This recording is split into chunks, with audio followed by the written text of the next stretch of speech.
Aitäh Andrale selle eelneva sissejuhatuse eest. Mina olen Berit, juhin tänast arutelu ja tere ka minu poolt tänastele panelistidele ehk siis Mirjamile, Raivole ja Tiinale.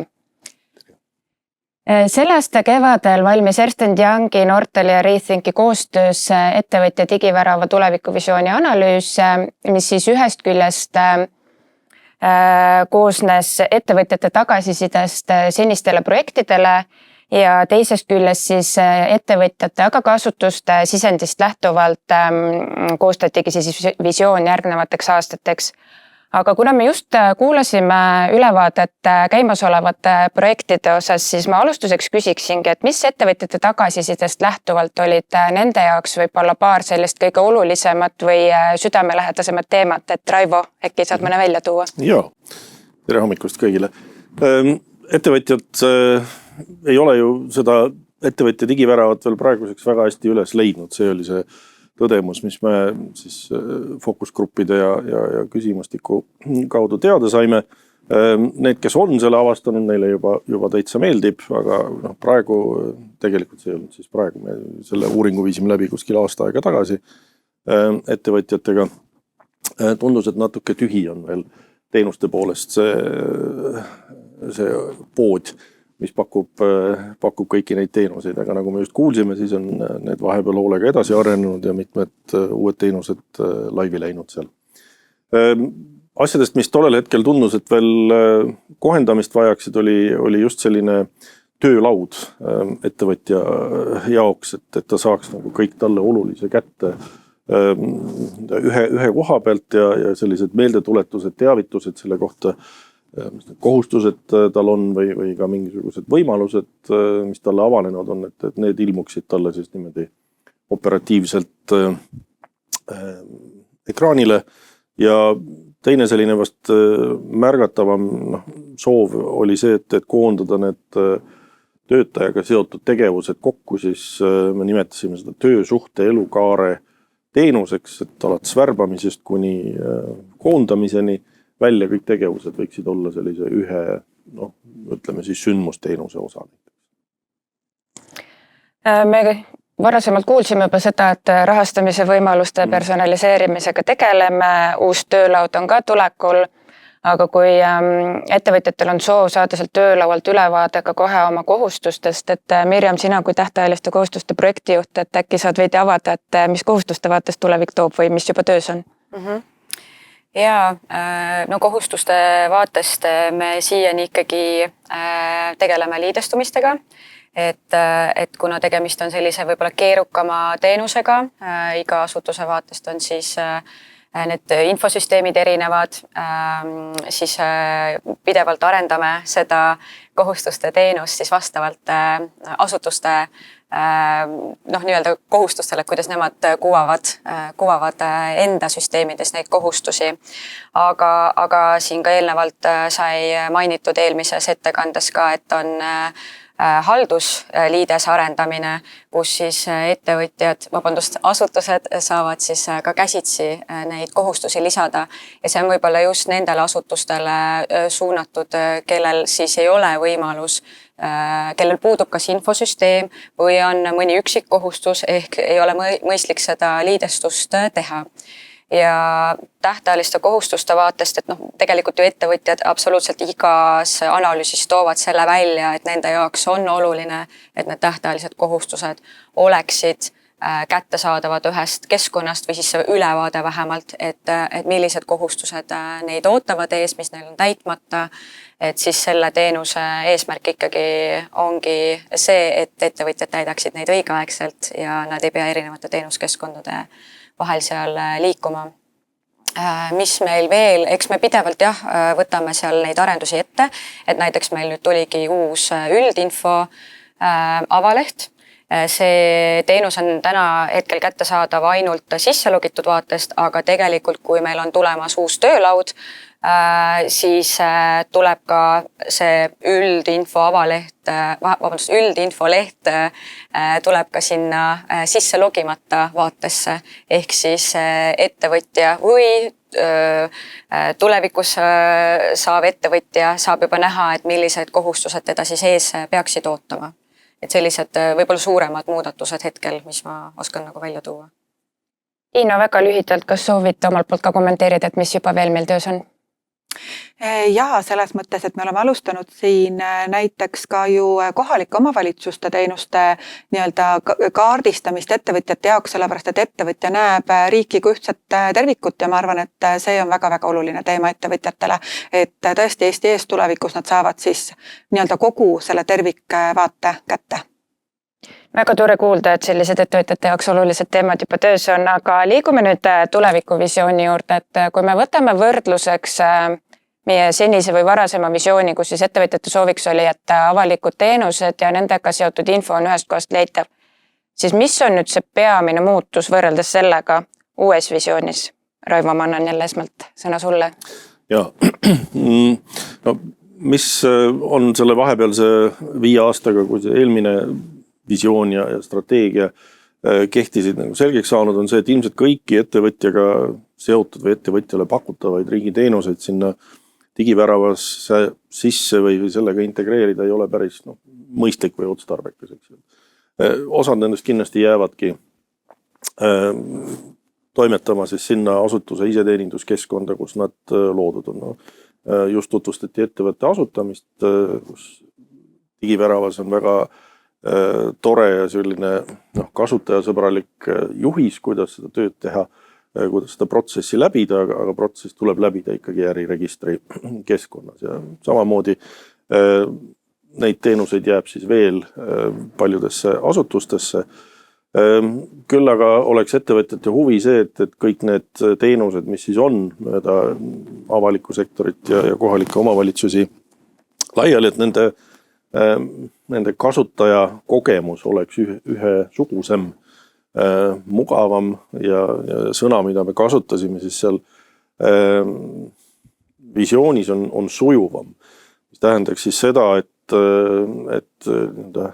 liikumine ühest teenuskeskkonnast või teenusest järgmisesse, mis aitab ettevõtjal lahendada seda tema päris äritegevuse või päris elu probleemi, et see oleks mugavam. Ehk et siis need asutuste keskkonnad, kus teenuseid pakutakse, oleksid omavahel selliselt liidestatud, et ettevõtja saab nende vahel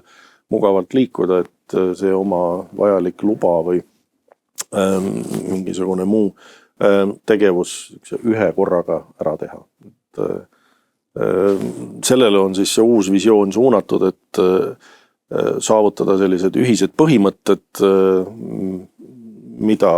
ettevõtjale pakuvad teenused, ettevõtjale pakutavad teenused peaksid järgima, et nende kujundus, loogika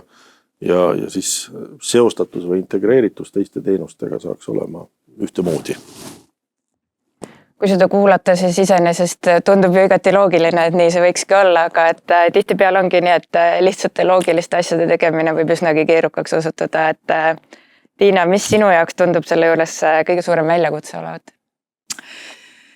Kõige suurem väljakutse, no ma arvan, et üks oluline väljakutse selles mõttes, mida me oleme siin samm-sammult püüdnud lahendada, ongi see, et meil kõigepealt tekiks üleüldse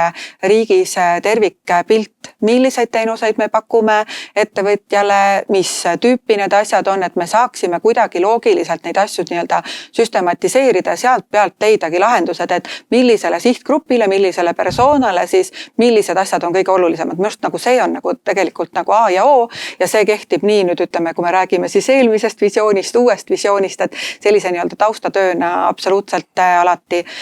Teine väga oluline asi on kindlasti see, et me erinevate nii-öelda teenuste siis arendamisel, parendamisel, sellepärast, et kui palju neid uusi teenuseid meil tuleb, järgiksime selles mõttes ikkagi neid samu põhimõtted, mida siin Raivo ka praegu välja tõi, et mis see ettevõtjate ootus on, et see sujuv või koosvõimeline teenus, eks ole, siis ettevõtjad ikkagi ootavad, kui meil enne oli fookus väga selgelt seal, et me tooksime need teenused kokku, et ta leiaks need teenused üles, et ta selle peale oma nagu aega liialt palju ei raiskaks ja saaks oma nii-öelda äritegevusega tegeleda, siis ta tahab täna ikkagi seda, et me panustaksime personaalsete teenuste arendamisel, seal kus võimalik ka proaktiivsete teenuste arendamisele, lisaks siis selle sujuvale nii-öelda koosvõimelisele nii-öelda teenuskeskkonna loomisele ja aitaksime siis tegelikult teda ka nii-öelda erinevate siis nii-öelda äritegevust toetavate teenustega veel väga palju edasi, et ettevõtja ootab selliseid erinevaid digitaalseid nagu tööriistu, mis on just selline nii-öelda mikro- ja väikeettevõtjate teema, kellel nii-öelda see ressurss on veel tugevamini arvel nii-öelda kui suurematel ettevõtjatel, et neid olulisi aspekte ma arvan, et on väga-väga palju, jah. Ja need märksõnad, mis sa just ütlesid, et selline personaliseeritus ja teisest küljest ka siis selline pigem nagu tugi ettevõtjale tema äritegevuses, et mitte ainult sellised kohustused ja võimalused, vaid ka see, võtan selle umbes kokku niimoodi, et ettevõtja vaatab oma suhet riigiga selliselt, et ta on riigile andnud päris palju andmeid enda kohta, muudkui aga annab juurde, aga ta tahaks midagi nende andmete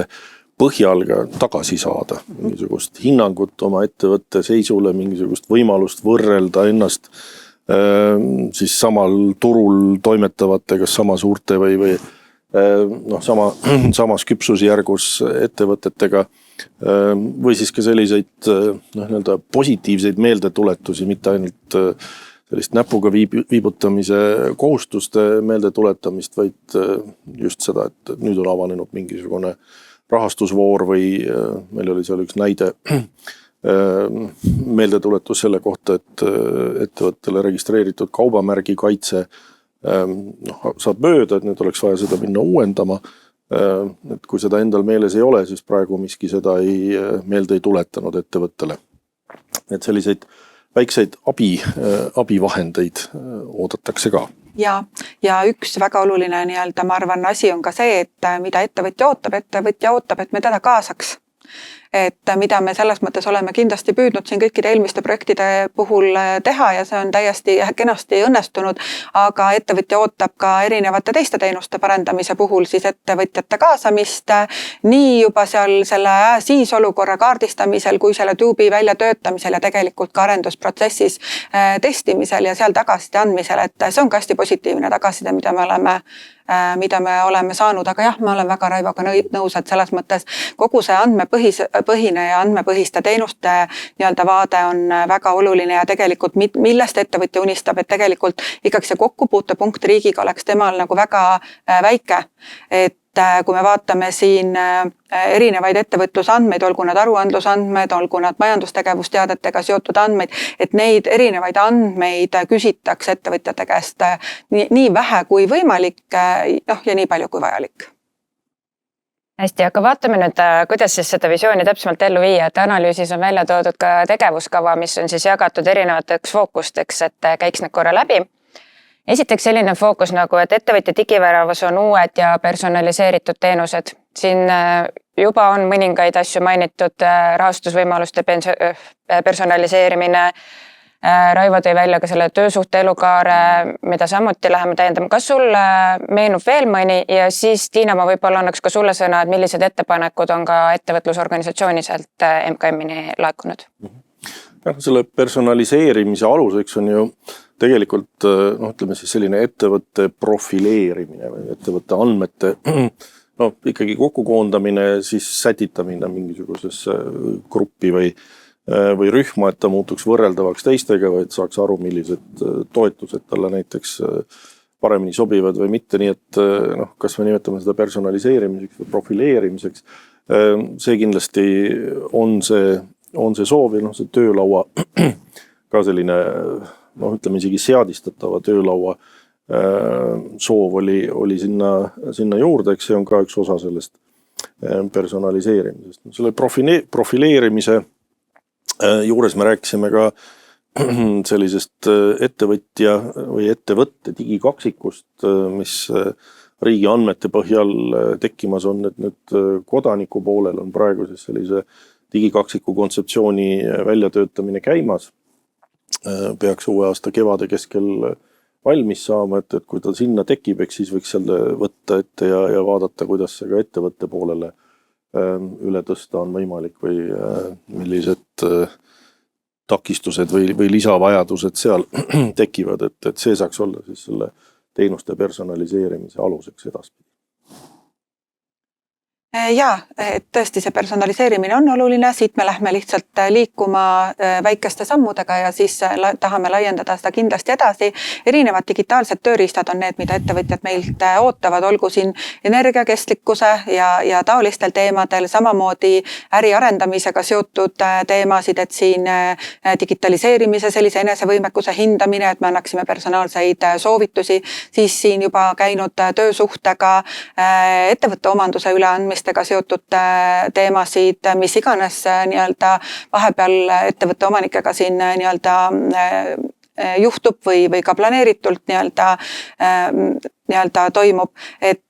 neid teemasid selles mõttes on jah üksjagu, et siin koostöös asutustega tulevikus saame need prioriteedid paika sättida ja hakkame kuskilt otsast liikuma ja loomulikult ka seal Eesti ees endas sellist nagu seadistatavat töölauda, et neid mõtteid on väga häid.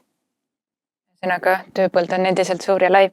Aga liigun edasi järgmiste fookustega, et panin 2 tükki kokku, et esiteks ettevõtjatele pakutavate teenuste ja nende koostoime põhimõtted on riigiüleselt kokku lepitud ning teiseks, et ettevõtjale pakutavad teenused järgivad ühtset disainiraamistikku. Mirjam, võtame esmalt need ettevõtjale pakutavate teenuste põhimõtted, et kas saaksid avada, mis juba töös on ja mis selle sisu või eesmärk on? Jaa, oleme alustanud siis hankega ettevõtjale pakutavate teenuste nende koostoime põhimõtete raamistik avalikule sektorile. Meie hankepartneriks või siis analüüsipartneriks on Ernst & Young. Just eile oli äsja avakohtumine ja see projekt kestab meil siis siin novembrist märtsi lõpuni. Ja tegelikult nagu siin eelkõnelejad on juba mitmel korral ka välja toonud, et ettevõtjad ootavad seda teenuste koostoimed, teenused oleksid kvaliteetsed ja nad ootavad lisaks sellele personaliseeritusele ka seda, et erinevates teenuskeskkondades oleks siis visuaalne disain ühtne ja need teenused järgiksidki siis selliseid ühtseid põhimõtteid, et siis oleme selle projektiga alustanud, et me tegelikult ju teame, et tänaseks on väga palju erinevaid materjale juba loodud. Väga palju need standardid, raamistikud, juhendid ja selle projekti raames siis kaasame ka erinevaid asutusi, kellelt me ootame siis seda sisendit, et kui palju päriselt neid materjale täna kasutatakse, et nagu ka eelnevalt välja toodi, siis ju täna nagu selliseid uusi teenuseid me väga enam ei loo, aga me muudame neid teenuseid, me võib-olla digitaliseerime, me arendame neid, et siis need teenused võiksid järgida jah selliseid ühtseid põhimõtteid. Et see on ka see ettevõtjate siis ootus, mis siis sellest ju visioonist välja tuli. Ja siis tegelikult võib-olla siin ka üleskutse, et oleme osade asutustega kontakteerunud juba, et kellelt me ootame sellist, ootame sisendit, tagasisidet, et mida nad on siis täna kasutanud, kas nad üldse kasutavad neid materjale, millised materjalid on aja ja asjakohased ja siis eesmärk ongi luua selline põhimõtete raamistik ja mitte lihtsalt jälle selline kuiv, kui nii saab öelda, dokument, vaid päriselt midagi sellist, et mida on ka mugav ja efektiivne siis kasutada nende teenuste siis arendamisel, muutmisel või loomisel. Väga tore, et see töös on. Liigume meie edasi, ma tooksin järgmiseks sellised fookused nagu, et ettevõtja digivärava rakendustega on liidestunud kõik asutused ja toetavad kesksed teenused, nagu näiteks SSO on siis integreeritud ettevõtjale pakutavate teenustega, et Raivo, miks just ettevõtja vaates oluline on, et kõik asutused oleks siis nende olemasolevate teenustega liidestunud ja et need kesksed komponendid on laialdasemad kasutusel? Need kesksed komponendid on kindlasti natuke arusaadavam. Pääsukesest oli siin ennist just pikemalt juttu, jällegi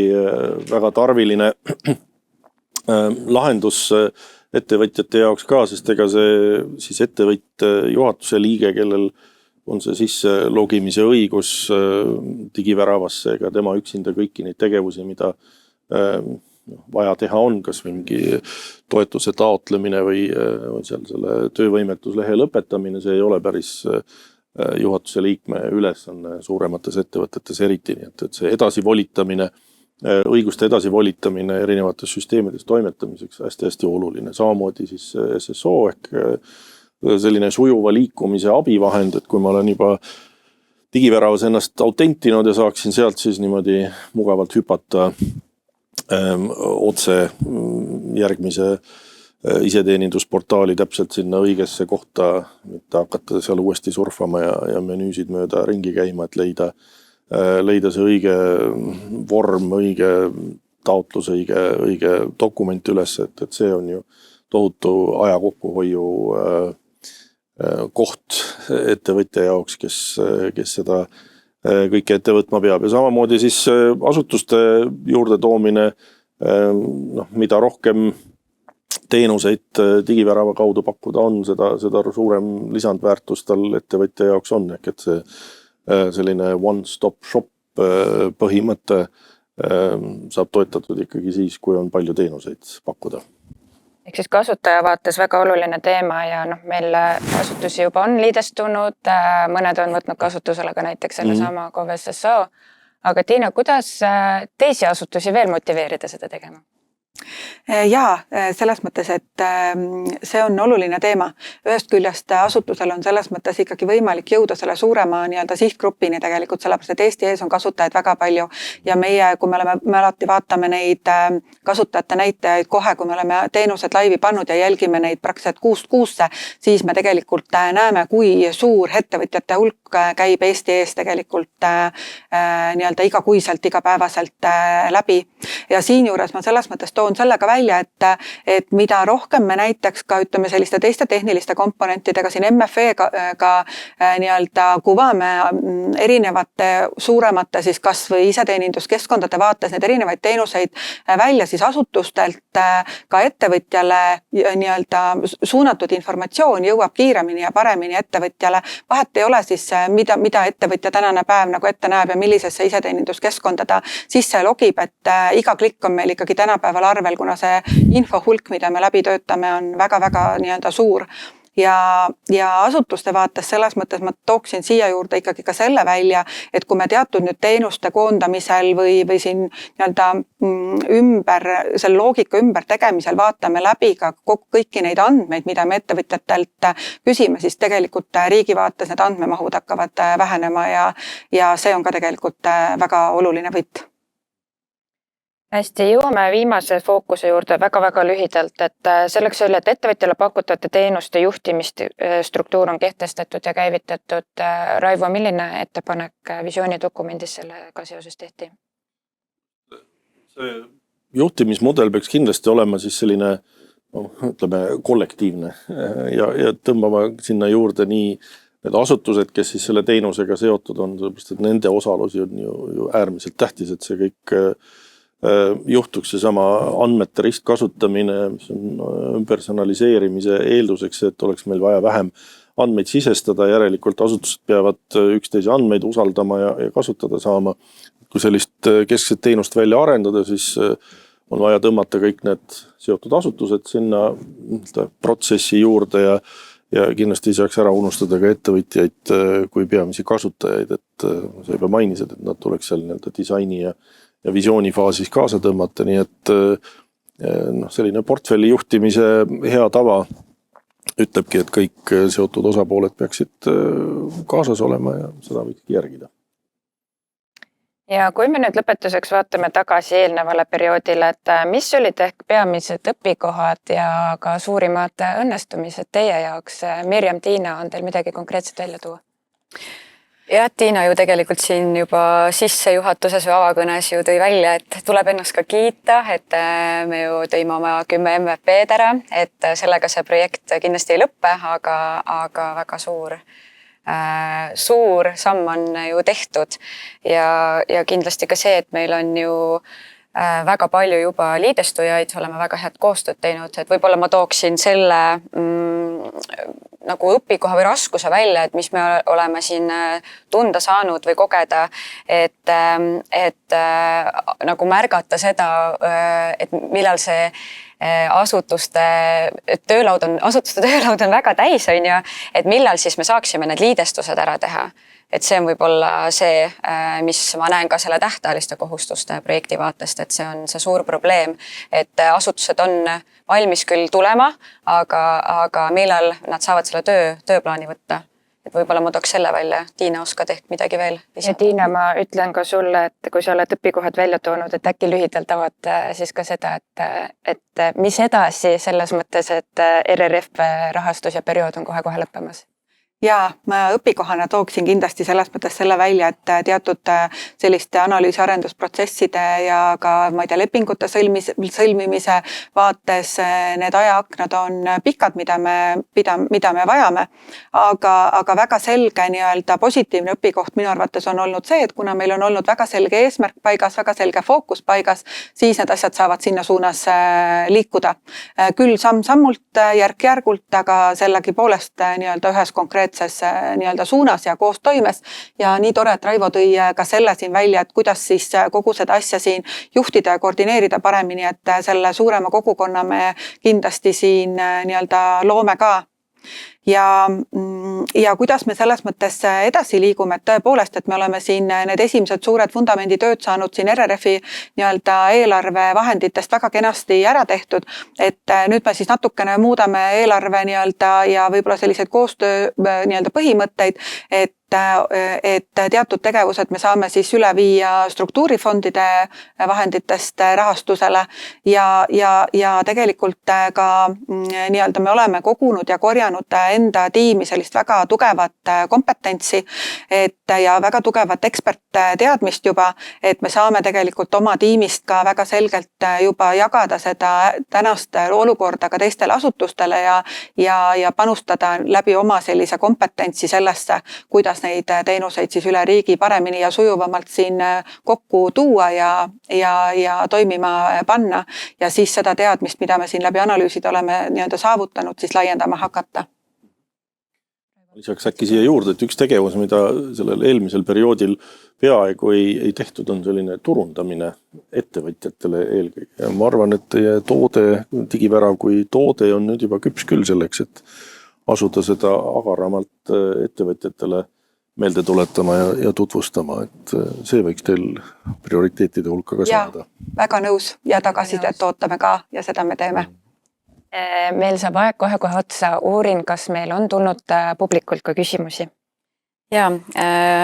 kuna see tehniline pool on nagu ta on, ma ei saa hetkel siia keskkonda sisse, aga tegelikult siin mõni minut on veel jäänud, siis ma võib-olla küsiksin hoopis Periti käest, et kuna Perit täna juhtis meil seda vestlust siin ja sina olid ju meie tulevikuvisiooni projektijuht ja võib-olla sellega ka kõige rohkem kursis. Kas sinu jaoks tuli sealt tulevikuvisiooni analüüsist miskit väga üllatavat välja, mida sa ei osanudki võib-olla ette näha? Ma ütleks vastupidi, me rääkisime sellest ka ja kui Raivo tutvustas seda visiooni, et need teenused võiksid olla sarnased, ettevõtjad ootavad seda, et see liikumine oleks sujuv, siis pigem oli minu jaoks just see, et see justkui kinnitas meie enda mõtteid. Et tegelikult me ju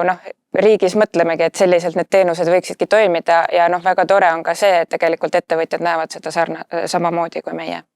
Saime selle kinnituse. Saime kinnituse, just. Väga tore, aga ma tänan kõiki teid selle mõtlema paneva vestluse eest.